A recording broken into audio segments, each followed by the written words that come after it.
Vamos a estudiar la palabra de Dios. Hemos estado leyendo o estudiando, mejor dicho, todas estas semanas acerca de la oración. Y hemos tomado la oración del Padre Nuestro como el modelo que estamos estudiando. Esta semana pues vamos a terminar ya la serie y hasta el momento haciendo una recapitulación de todo lo que hemos visto. Se me lengua la traba. Entonces, empezamos en la primera semana estudiando acerca de la manera correcta en la cual nosotros tenemos que acercarnos a Dios. Y es que tenemos una relación con Dios como nuestro Padre. Luego veíamos que en la oración no solamente estamos nosotros involucrados, sino que tenemos que orar por los demás. No solamente por cada uno de nosotros de manera individual, sino también por todos los demás hermanos. Luego veíamos que la oración tiene 6 peticiones. Las 3 primeras son en relación con Dios. O sea, la oración tiene prioridad con Dios. La oración no es prioridad yo, no, la oración, la prioridad es Dios. Entonces, y veíamos cómo las peticiones, las 3 primeras, son peticiones que nosotros hacemos para Dios. Las otras 3 son peticiones personales. Y ahí vamos a iniciar. Mateo 6. Versículo 12. Hace 2 semanas veíamos este pasaje de Mateo 6:12. Dice así la Escritura: y perdónanos nuestras deudas como también nosotros perdonamos a nuestros deudores. Este fue el pasaje que estudiamos hace 2 semanas. Y ahí veíamos que el sentido de la oración es que es algo diario, que nosotros de alguna manera, más allá de recitar, es vivir, es practicar. De tal forma que deberíamos de perdonar nosotros a todos aquellos que nos ofenden o a aquellas personas que nos hacen algún tipo de daño. Deberíamos poder perdonarlos a diario. De hecho, la forma en que nosotros perdonemos, así es como Dios nos perdona. Y cuando mirábamos este pasaje del perdón, veíamos que habían 2 casos especiales en donde a veces alguna persona puede caer. Algunos pueden perdonar de repente a los hermanos, pero muchas veces algunos llegan a culpar a Dios de toda su situación. Y ese es un caso especial donde la persona dice: no, yo estoy resentido con Dios porque Dios no hizo esto, no hizo aquello, no me dio esto, no me restauró la salud o cualquier otra cosa. Ese es un caso especial de alguna gente que cae en esa situación. El otro caso especial es perdonarse uno mismo. Hay personas que no pueden perdonarse sus errores pasados. Hay personas que viven todavía si no hubiera tomado esa decisión, o si hubiera tomado este otro camino. Entonces, y empiezan a culparse de muchas cosas. ¿Sabe? Si Cristo le perdonó, ¿por qué no puede perdonarse usted mismo? Entonces, veíamos estos puntos. Una persona que no se perdona o que no perdona a otros es como una persona que está ahí metida en una cárcel, en una prisión, donde vive con resentimiento, con culpa, con aquello que está ahí afectándole, nunca tiene paz, padece de insomnio, vive con dificultades en su corazón. Entonces, pero cuando perdonamos, eso trae libertad. Eso es lo que nos enseña la parábola que contó Jesús precisamente de los 2 deudores. Esto lo vimos hace 2 semanas. Hoy vamos a ver otro versículo que a simple vista parece sencillo, pero es un poco más complejo de lo que aparenta. El verso 13. Y no nos metas en tentación, mas líbranos del mal, porque tuyo es el reino y el poder y la gloria por todos los siglos. Amén. Cuando nosotros vemos así de corrida la oración del Padre Nuestro, no vemos los detalles. Y digamos este detalle cuando dice no nos metas en tentación. ¿Qué quiere decir eso? ¿Será que Dios nos mete en tentación? Si se lo estoy pidiendo, pareciera que así fuera el sentido. Lo que ocurre es, y eso es lo que vamos a ver el día de hoy, la palabra que se utiliza ahí para tentación es la misma palabra que se utiliza para prueba. En el griego es la mismita palabra. Lo que pasa es que en español se ha traducido tentación en algunos casos y prueba en otros casos.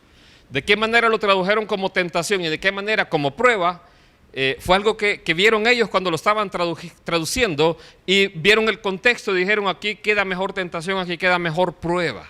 De esa manera lo hicieron. La tentación nosotros la vemos normalmente como algo que es en el caso del español algo negativo. Y en el ámbito cristiano vemos la tentación como aquello que me induce al mal, aquello que me lleva a pecar, a rebelarme con Dios.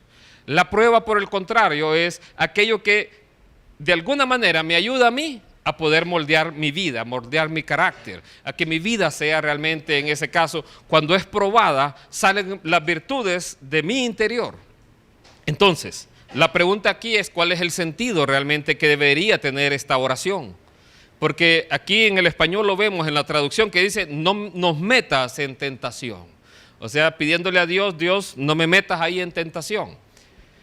Para definir eso, y de eso vamos a tratar hoy, vamos a ver a qué se refiere la tentación, a qué se refiere la prueba, y entonces vamos a poder llegar a la conclusión de cuál es el sentido de esta oración en este punto. ¿De acuerdo?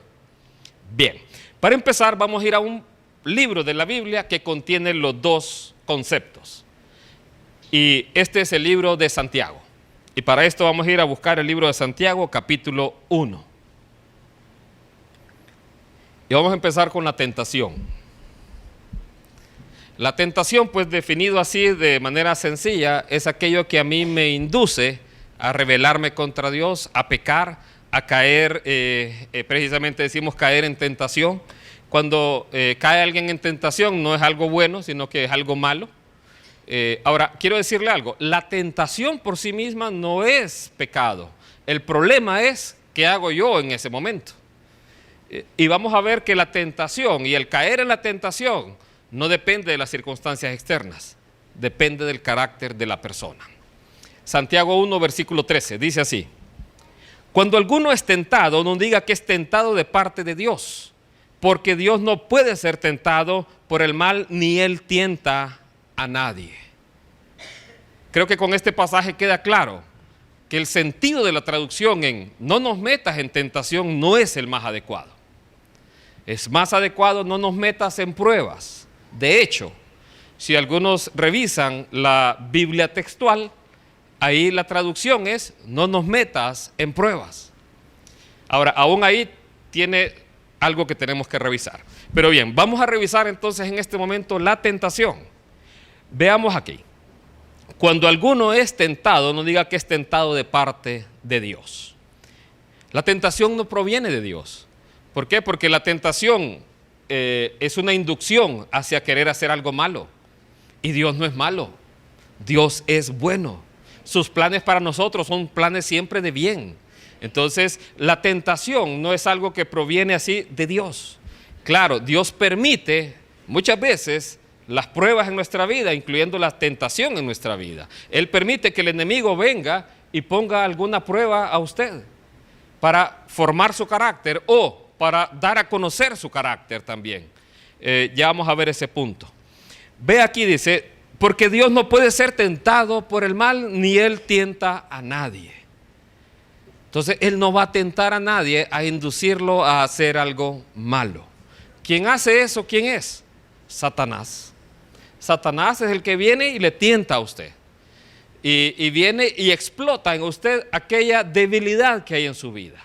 Y vamos a ver cómo se produce el pecado. Entonces, la oración no nos metas en tentación no está adecuadamente traducida al español. Quiero decirle, en griego la palabra es peirasmos y se utiliza tanto para prueba como para tentación. Entonces, en el griego no existe esta dificultad que existe en el español. De tentación es algo negativo, prueba no lo vemos como algo negativo, sino que algo que de alguna manera es necesario para nuestra vida, para nuestro crecimiento, para la formación de nuestro carácter. En la Biblia, la prueba, cuando usted ve la parábola del sembrador, aparecen 4 escenarios. Uno de ellos tiene que ver con las pruebas. Y las pruebas, el símbolo que se utiliza para prueba ahí es el sol. El sol que es necesario para las plantas, para que crezcan las plantas, llega a quemar aquella planta que no tiene raíz. Pero el sol es malo. No, no es malo, más bien es necesario para que la planta crezca, para formar su carácter, para que ahí. Entonces, ¿qué pasa cuando en un creyente el sol viene, o sea, la prueba, y es un creyente firme en el Señor? Esa persona va a permanecer a pesar del sol y su carácter va a ser transformado. Bien, ¿qué pasa con aquel cristiano, le voy a decir, falsificado? aquel que no es creyente real, sino que de repente viene a la iglesia, es simpatizante y viene la prueba a su vida. Cuando viene la prueba, si él no tiene raíz, la planta se seca y la persona se aparta del camino. Así ocurre con las pruebas en la vida. Mateo 4.1, no pierda Santiago porque ahí vamos a estar casi todo la reunión de hoy. Mateo 4.1 lo voy a leer. Dice, entonces Jesús fue llevado por el Espíritu al desierto para ser tentado por el diablo. Antes de explicar este pasaje, quiero que usted medite un poco. ¿Cómo fue Adán? Y esto lo hablábamos hace poco en el culto de la mañana. Adán, cuando estaba en el jardín del Edén, ahí realmente el hombre lo tenía todo, literalmente. Tenía la presencia de Dios en su vida, no había pecado, o sea que no estaba esa naturaleza pecaminosa que le induce a uno al mal, que uno solo ya y es inducido al mal. O sea, en él no estaba, había inocencia, tampoco había pecado en el mundo, solo estaba él y Eva. Tenía todo el alimento que quería, la naturaleza estaba en paz, no habían huracanes, no había así inundaciones, sino que había completa armonía en la naturaleza. Los animales no le hacían daño, no habían espinas, no habían suegras tampoco. Entonces, la bendición era completa para el hombre. No había ni una tan sola suegra. Entonces, la bendición fue completa para la vida de Adán. Pero aún así, él cayó.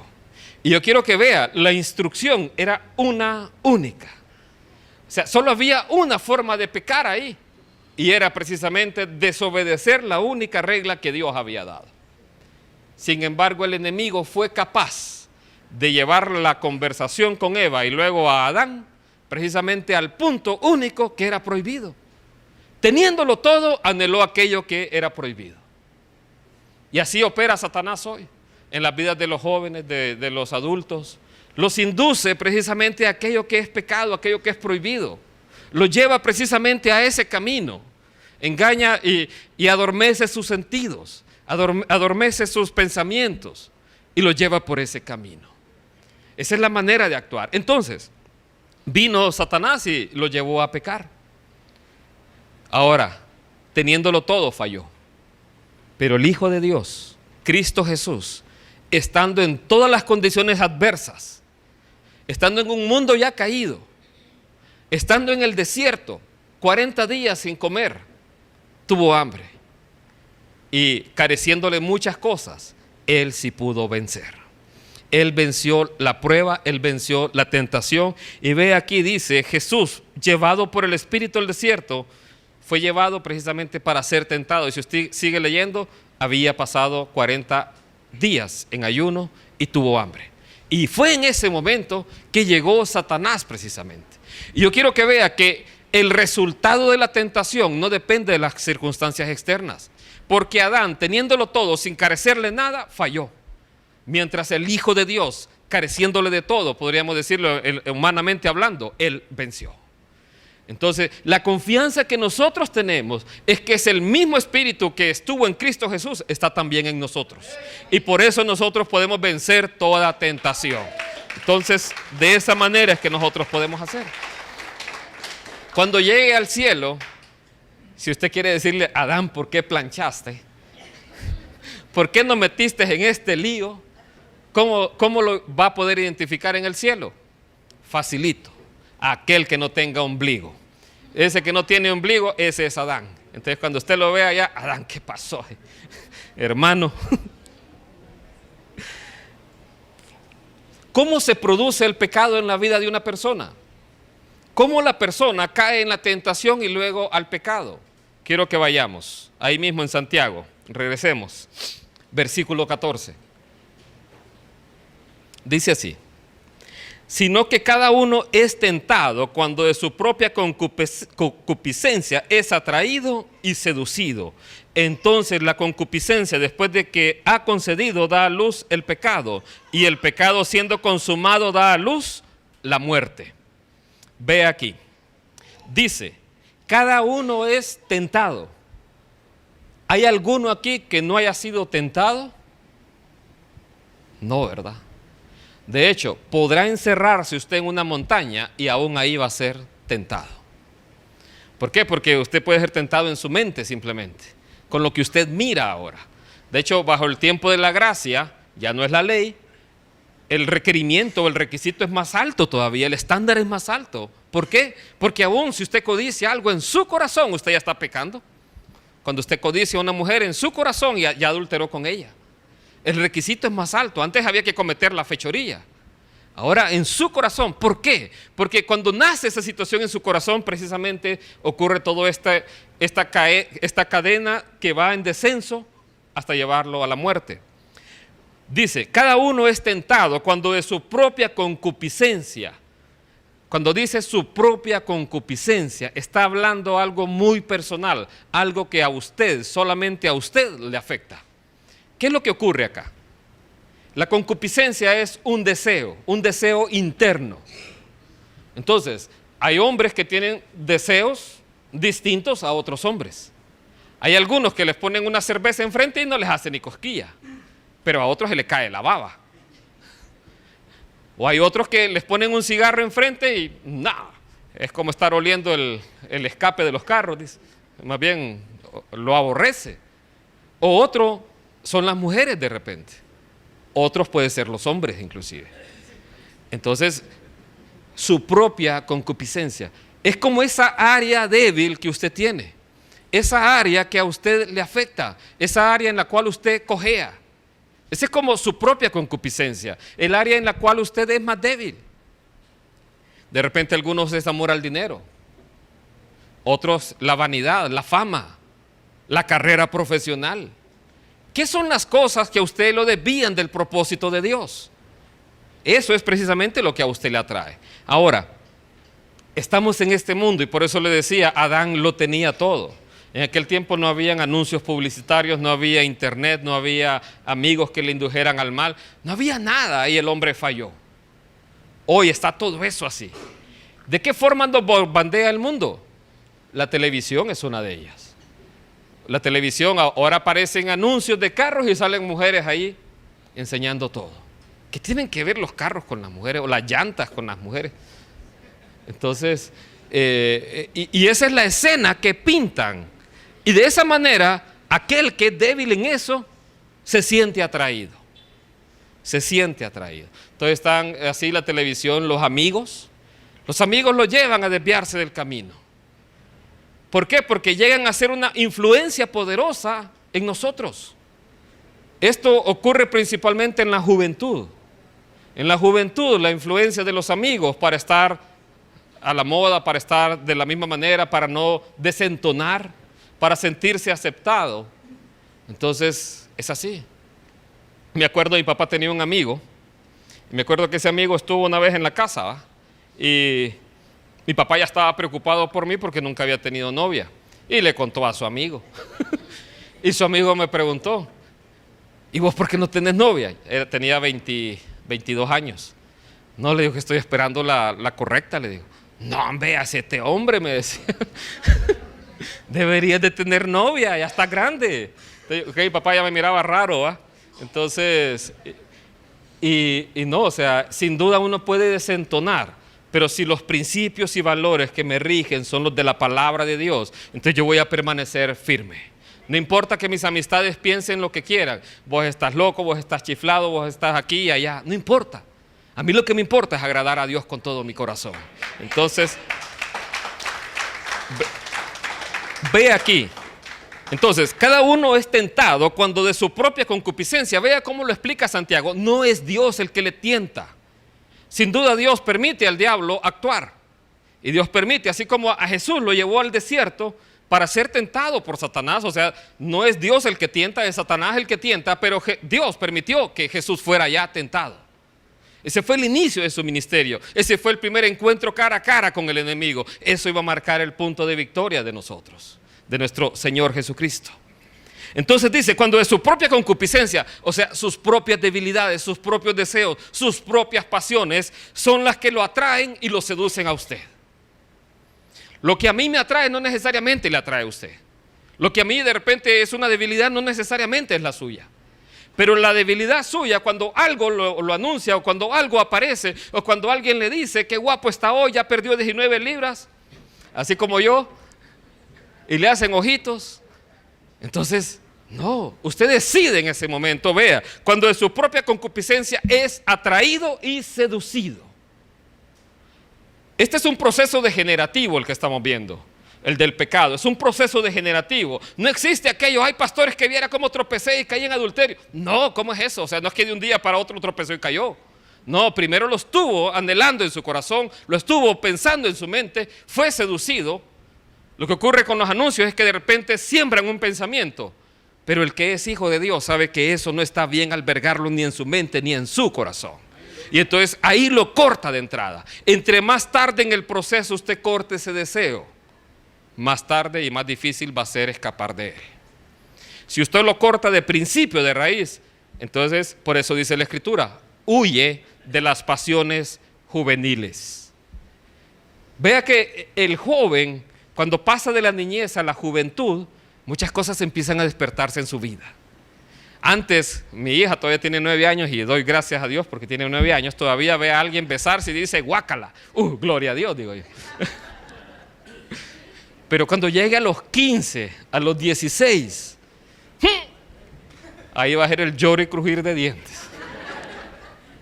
Entonces, ¿por qué? Porque el joven empieza a experimentar aquello que antes no le atraía, aquello que antes no sentía. Entonces empieza a buscar ahí y se puede equivocar. Sobre toda cosa guardada, guarda, hijo mío, tu corazón.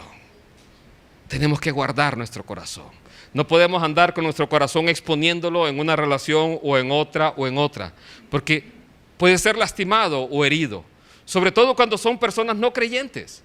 Entonces, aquí dice, por su propia concupiscencia es atraído y seducido, especialmente jóvenes en este punto, que empiezan a conocer su cuerpo, empiezan a experimentar nuevos sentimientos, nuevos deseos. Entonces es atraído y seducido. Una persona que tiene alguna debilidad, por ejemplo, con la bebida, y ve Imperial ahí, o ve Salvavida, ¿va? Le hubieran puesto Matavida ahí. Entonces, y ve esos anuncios y la ve ahí chorreando, heladita, con gotitas así, y empieza a hacerse baba la boca. Y si esa persona empieza a desarrollar ese pensamiento, ¿cómo me vería yo con una cerveza ahí en la hamaca, con unos frijoles y un pedazo de carne asada? Y empieza así, entonces se está dejando seducir.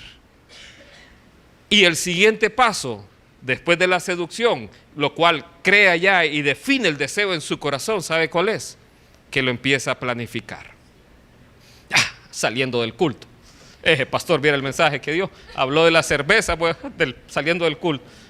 Entonces empieza ya a planificarlo y empieza a provocar la oportunidad. Y ya con la oportunidad creada, ya con la oportunidad ahí dada, ahí donde cae en pecado. Pero no es un pensamiento que estaba santo ahí, totalmente con una aureola, y de repente apareció el enemigo, lo tentó y cayó. No, no es así. Hay un proceso en donde hay áreas en su vida en las cuales usted es débil. Y quiero decirle algo también. En mi vida habían áreas que son débiles. Y en esas áreas me ayudó mi esposa. Me ayudó a poner control en todas esas áreas. Ahora ya no hay control porque ya Dios, de alguna manera, me ha ayudado a controlar. ¿Sabe por qué usted puede vencer la tentación? Porque Dios no le ha dado a usted un espíritu de cobardía, sino uno de poder, de amor y de dominio propio. Usted tiene la garantía que usted puede vencer toda tentación. Entonces dice aquí, entonces la concupiscencia, después que ha concebido, da a luz el pecado. Aquí el hecho ya consumado. Y el pecado siendo consumado da a luz la muerte. Y cuando hablamos de muerte, sin duda el pecado entró como una muerte espiritual a toda la raza humana. Pero también hay pecado de muerte, dice la Escritura. Hay personas que llegan a morir por el pecado que cometen.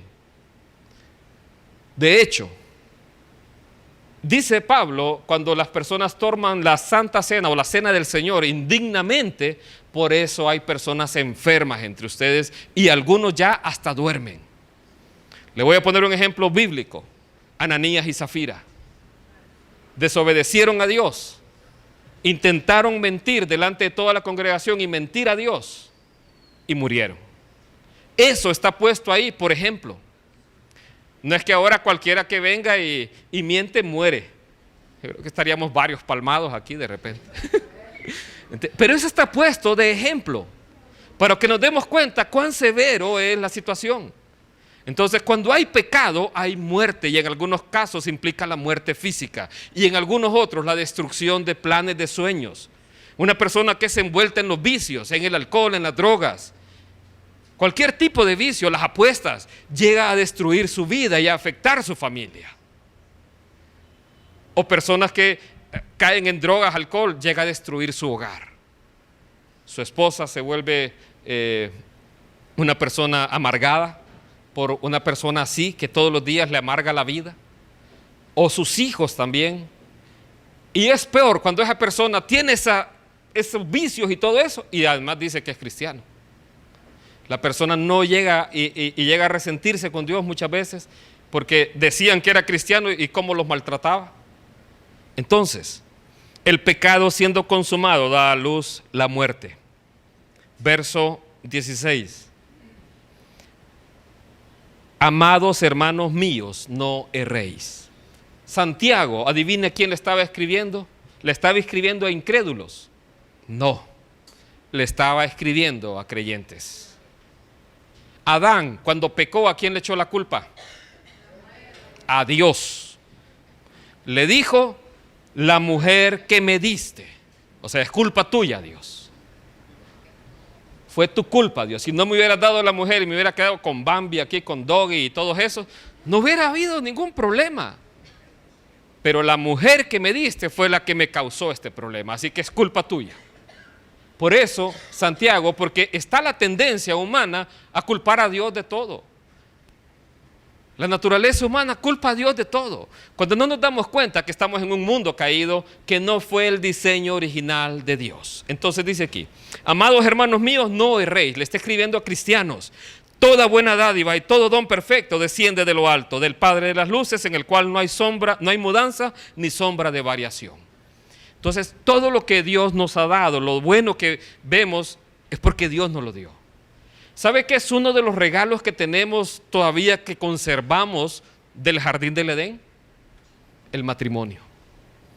El matrimonio es una bendición, es un regalo. Pero se ocupan dos personas, que ya lo hemos explicado, gobernadas cada una por Dios. De lo contrario, usted se expone a enfrentar espinas, a enfrentar dolores. ¿Por qué? Porque imagínense, para ser un discípulo del Señor, ¿qué se ocupa? Aquel que quiera ser discípulo, niéguese a sí mismo, tome su cruz cada día y sígame. Imagínense dos personas en el matrimonio, no pensando egoístamente, sino cada una a la otra, negándose el uno al otro, negándose ellos mismos para satisfacer a la otra persona. Y esa persona siendo gobernada por Dios. Ese es el patrón divino del jardín del Edén. Estaba Adán y estaba Eva en la presencia de Dios. Entonces, esa es la única manera en que el matrimonio puede sobrevivir, porque es la única forma en que tanto él como ella van a poner los principios y valores de Dios en primer lugar. Entonces, toda buena dádiva, todo don perfecto desciende de lo alto. Lo que vemos hoy en el mundo, sin duda el pecado y la corrupción, eso no fue el plan de Dios. El plan de Dios fue un mundo perfecto. De hecho, ni inundaciones había, ni lluvia conocían. Hasta en Génesis 6 conocieron la lluvia. Los primeros años, de los primeros siglos, creo yo, no hubo lluvia. Entonces, hasta después existió la lluvia. Los animales no se mataban unos a otros. Si vamos a ser restituidos como estábamos antes, o sea, el león antes comía paja, no se comía otros animales. Entonces, aquí vemos cómo es la tentación. La tentación es así. En resumen, cuando dice no nos metas en tentación, no es lo más adecuado decirlo. Lo más adecuado es no nos metas en pruebas. Pero aún ahí hay su dificultad. Y de eso vamos a ver ahora acerca de las pruebas. ¿Cuántos enfrentan pruebas en la vida? Hay algunos que no. Me tienen que dar su secreto. Entonces, las pruebas todos las enfrentamos. ¿Son buenas o malas las pruebas? Depende, si estudió es mala. Ve, si no estudió es mala, si estudió es buena. Santiago 1:2. Ahí mismo en Santiago habla de la prueba. Dice: hermanos míos, tened por sumo gozo cuando os halléis en diversas pruebas. Chíjole. Vea, el estar en diversas pruebas dice que estemos gozosos. Entonces, la prueba es como el sol a la planta. Es necesaria. Forma nuestro carácter. Nos ayuda a crecer. Nos ayuda a desarrollarnos. Entonces, el decir no nos metas en pruebas también tiene una dificultad y la vamos a ver en el tercer punto. Ahorita vamos a ver esta parte. Hermanos míos, tened por sumo gozo. Tened es una palabra que está escrita en una forma de mandato, una obligación, algo que usted tiene que cumplir, algo imperativo. O sea, tened no es, en este caso, no es una opción, sino que es un mandato. ¿Y por qué nos da eso en forma de mandato? Porque no es lo natural en el ser humano. ¿Cuántos disfrutan las pruebas? Nadie, ¿verdad? Nadie, creo que nadie. Entonces, qué difícil es, porque el ser humano no anhela estar en medio de una prueba. Las pruebas normalmente nos quitan la comodidad. Las pruebas nos quitan las cosas materiales muchas veces. Las pruebas a veces nos quitan a nuestros seres queridos. Entonces, las pruebas que vienen a nuestra vida nos sacan de nuestra área de comodidad. Y por eso es que no son cómodas para la carne humana, no son deseables para el ser humano. Pero Dios nos dice que tengamos por sumo gozo el estar en diversas pruebas. Y cuando usa diversas, ahí son múltiples, distintos tipos de pruebas. Entonces, nos llama a que vivamos con sumo gozo. Les decía, las pruebas normalmente nos quitan muchas cosas desde el punto de vista humano, pero nos agregan muchísimas cosas desde el punto de vista de Dios para nuestras vidas. Véalo ahí, el versículo 3. Sabiendo que la prueba de vuestra fe produce paciencia. ¿Cuántos quieren tener paciencia? Pocos quieren tener paciencia, pero deben tenerla. Entonces, ¿qué le añade a usted una prueba? ¿Sabe qué le añade? Muchas bendiciones, pero bendiciones que son desde el punto de vista espiritual. Por lo que, si una persona en la vida está amando el mundo, no va a ver la prueba con gozo, no va a ver la prueba con bendición, va a ver la prueba como algo que Dios le está haciendo mal. Pero aquella persona que ve la prueba como algo que Dios está trayendo con un propósito, algo para su bien, ¿sabe quién vio así la prueba? Job. Me probará y saldré como oro. Su mujer no estaba viendo la prueba de Job de esa manera. Su mujer la estaba viendo desde el punto de vista humano y le decía, así animándolo con una palabra de aliento, le decía, maldice a Dios y muérete. Entonces, ella estaba poniendo la vista en las cosas materiales. Perdieron la casa, perdieron sus hijos. ¿Por qué no maldices a Dios y te mueres mejor, Job? Pero Job decía, aunque Él me matare, en Él esperaré. Entonces Job sí tenía bien claro que las pruebas a veces vienen a la vida. Y eso es lo que quiero que entienda. Muchas veces alguien ve la prueba y ve a alguien pasando en una prueba, de seguro anda en pecado. No tiene nada que ver. En cierta ocasión cayó una torre y le cayó a una gente allá en Jerusalén. Y entonces Jesús les decía, ¿creen ustedes que ellos eran más pecadores que los de Sodoma? Porque les cayó esa torre encima. Lo que les da a entender ahí es que no tenía nada que ver. A veces hay imprevistos en la vida, accidentes que ocurren, problemas que vienen a nuestra vida y simplemente es el mundo caótico en el cual estamos. Eso es simplemente. A veces Dios sana, a veces no nos sana. Pero siempre el nombre de Jehová tiene que ser glorificado y bendito. Siempre. Entonces, ¿hay bendiciones en las pruebas? Sí. Ve aquí, sabiendo. Cuando dice sabiendo, es que usted tiene que estar plenamente convencido, plenamente consciente que cuando está en la prueba, usted sabe que Dios tiene un propósito. Sabiendo que la prueba de vuestra fe produce paciencia. ¿Quiénes ocupan paciencia? Les decía, casi nadie levantaba la mano. ¿Sabe quiénes ocupan mucha paciencia? en nuestro tiempo, los jóvenes principalmente, aún los adultos, creo que nos estamos acostumbrando a un mundo donde todo tiene que ser así. Las comidas rápidas, y si no la atienden rápido, mire, he ido al supermercado y la cajera de repente es un poco inexperta y está un poco lento, y a veces se traba, y una vez una mujer le empezó a gritar ahí. O sea, andamos así como con los nervios, así a flor de pie. O sea, no podemos tener paciencia. Los jóvenes necesitan paciencia, porque en el noviazgo pueden comerse el pastel antes de tiempo. Y de ahí pueden decir, chíjole, no hubiera metido las 4. Los hijos son una bendición. Tener hijos son una bendición. Pero ¿qué pasa cuando los tiene a los 14 años? O a los 13 años. Y usted no está listo, no está preparado. Entonces, dice la Escritura, todo tiene su tiempo. Dios tiene un tiempo perfecto para todo. Y lo que usted tiene que buscar es, Dios, ¿cuál es tu voluntad para mi vida? Dios, no quiero tomar una decisión y equivocarme aquí. Entonces, la prueba de fe produce paciencia. Verso 4.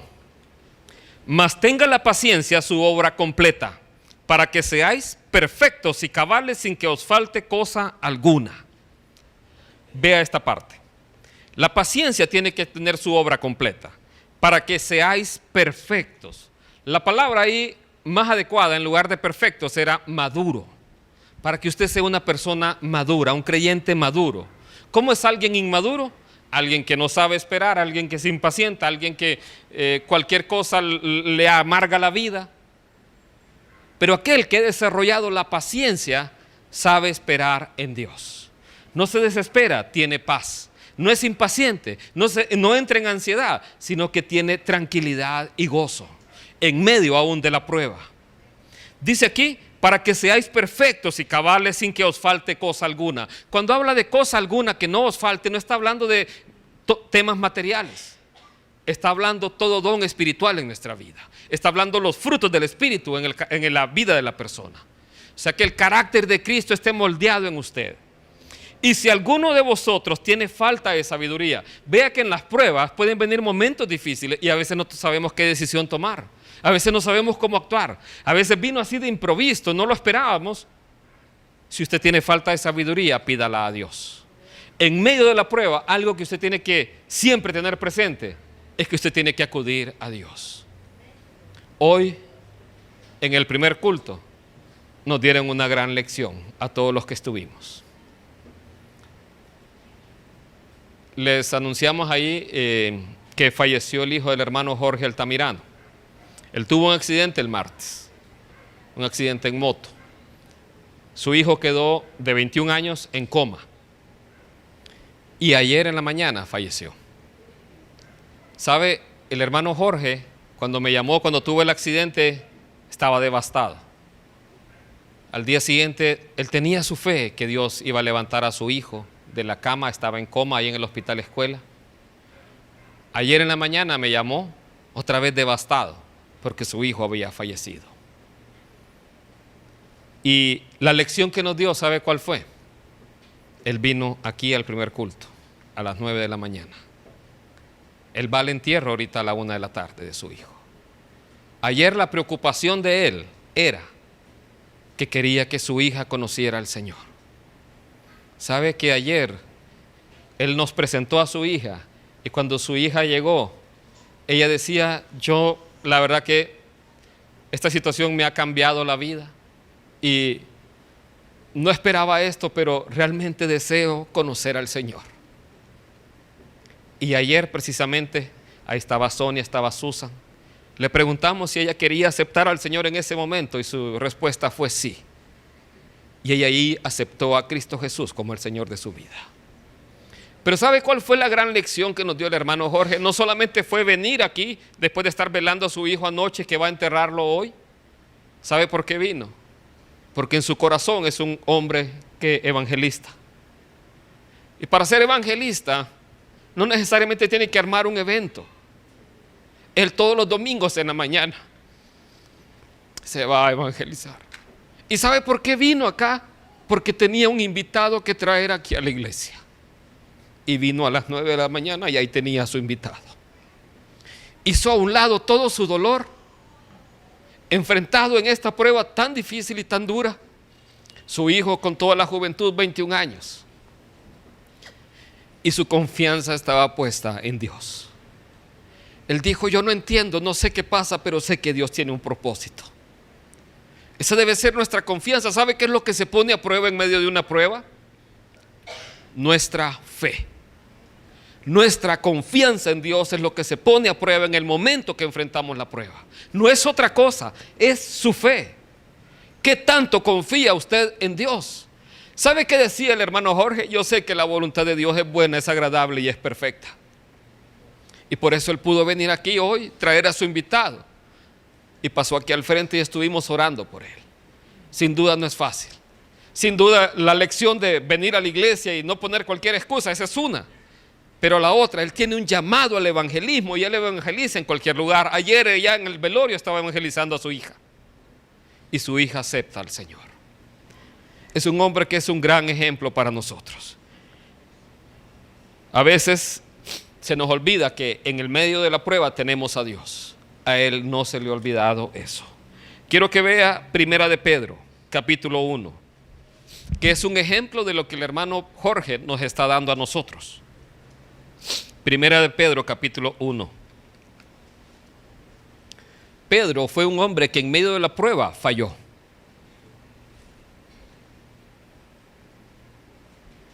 Y vea lo que él escribe ahora.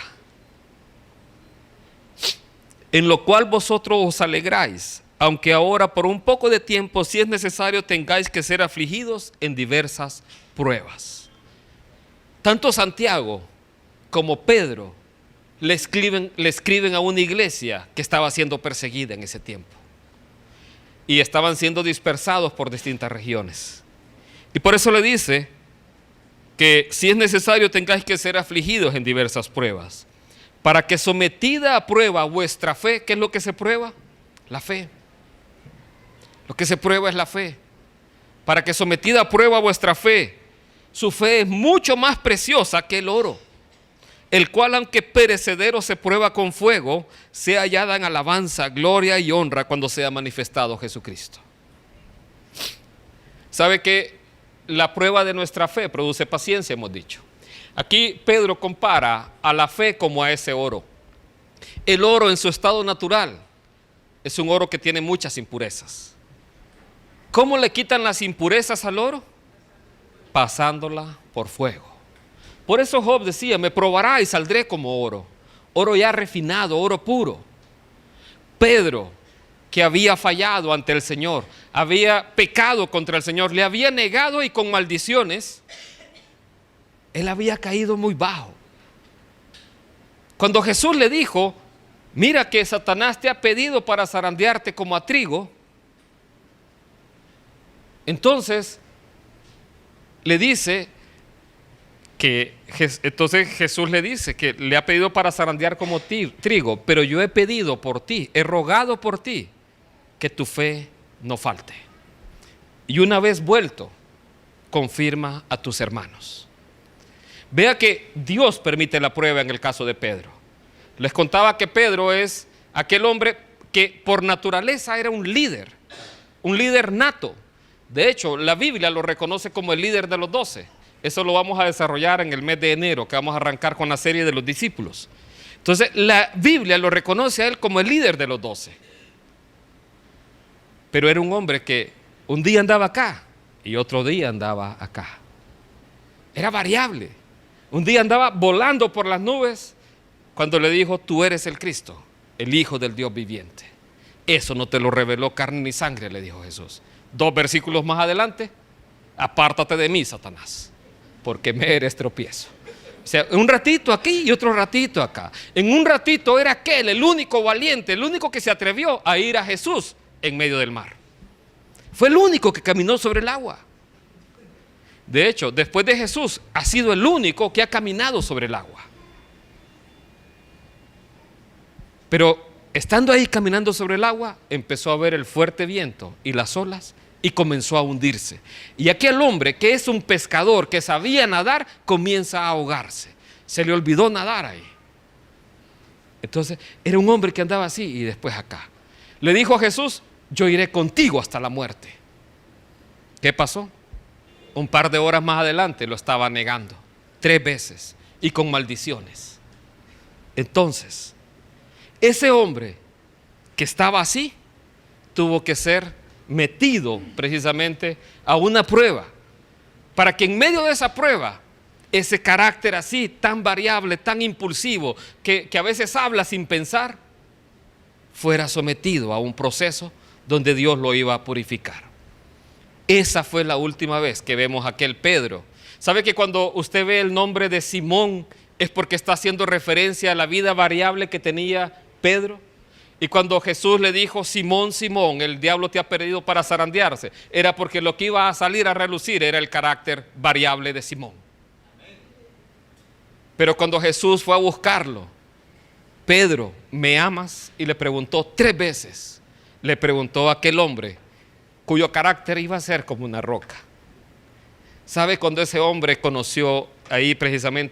experimentó la llenura del Espíritu Santo, no volvió a ser la misma persona. El primer día, el primer discurso que dio, 3,000 personas fueron añadidas a la iglesia. Dios no había terminado con él. Por eso este pasaje, yo creo que recordó eso. Cuando Jesús le dijo: yo he rogado por ti. ¿Por qué cosa había rogado Jesús? Que su fe, aunque débil, no faltara, no fallara.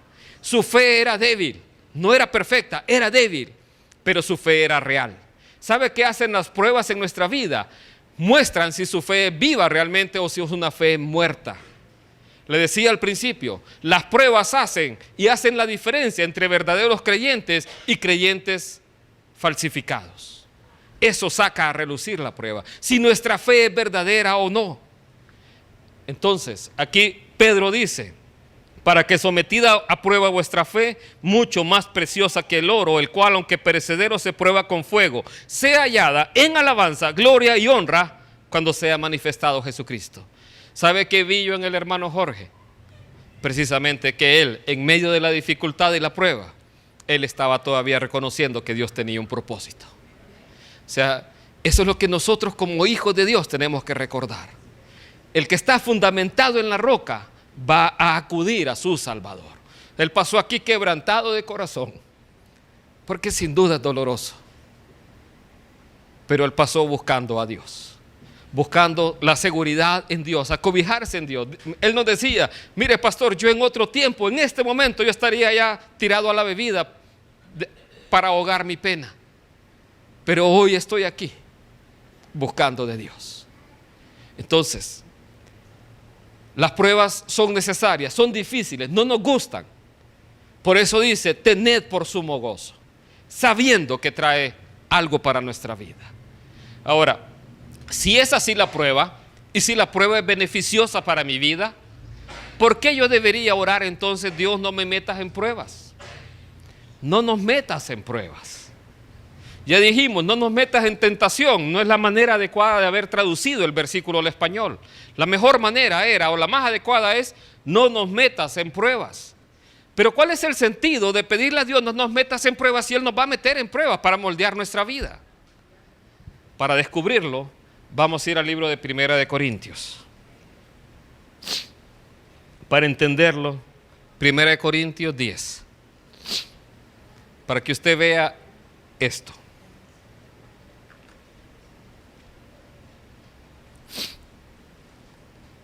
Versículo 11. Y lo voy a leer de la Biblia textual, para que usted pueda leerlo de la Reina Valera y vea algunas diferencias en la traducción. 1 Corintios 10, versículo 11. Y estas cosas les acontecían como ejemplo, y fueron escritas para amonestarnos a nosotros, a quienes han alcanzado los fines de los siglos. Así que el que piensa estar firme, mire que no caiga. Esta porción de la Escritura fue la que tomamos como base para desarrollar la serie Los peligros del desierto, donde mirábamos precisamente cómo la nación judía o la nación de Israel fue sometida a distintas pruebas durante su peregrinación en el desierto. Y dice el verso 13: no os ha sobrevenido ninguna prueba que no sea humana, pero fiel es Dios, quien no os dejará ser probados más de lo que podéis.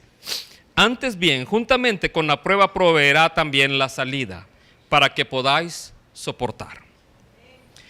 Vea cómo es Dios. Dios es un Dios fiel. No nos va a dejar ser probados más allá de lo que podamos nosotros soportar. Esa es la confianza que nosotros podemos tener en nuestro Dios. Por tanto, cuando decimos, no nos metas en pruebas, el sentido, al ver todo el contexto teológico de los distintos libros de la Biblia, lo que vemos es una petición de la persona que es un hijo de Dios, diciéndole a Dios, Dios, no permitas que entre a una prueba que no pueda soportar. Ese es precisamente el sentido que se da al texto. Porque Dios dice en la Escritura que no nos va a dar una prueba que no podamos soportar. Y en cada prueba Él va a dar la salida. Yo quiero que vea el caso de Pedro. Pedro pasó una prueba muy difícil. Sin duda falló ahí. Pero aún ahí Dios no lo dejó caer. Por eso también dice el versículo, mas líbranos del mal. ¿Quiere ver esto cómo ocurre en la Biblia, en la vida de los discípulos? Para eso lo voy a invitar a que vayamos al libro de Juan, capítulo 18. Juan, capítulo 18. Cristo escogió 12 discípulos. Uno de ellos ya sabían que era el que le iba a negar, que le iba a entregar. Pero los otros 11, cuando Jesús fue arrestado, todos lo dejaron solo. Uno lo negó 3 veces. Ellos no estaban listos para ese momento, en el sentido de que si a ellos les tocaba experimentar cárcel o también azotes, no iban a estar listos. Pero más adelante ellos sí, prácticamente todos murieron por la causa del Señor, todos. Muchos fueron martirizados. Juan fue el único que no fue martirizado, pero estuvo desterrado en la isla de Patmos. Entonces, todos ellos, antes de su último momento de vida, ellos no estaban listos.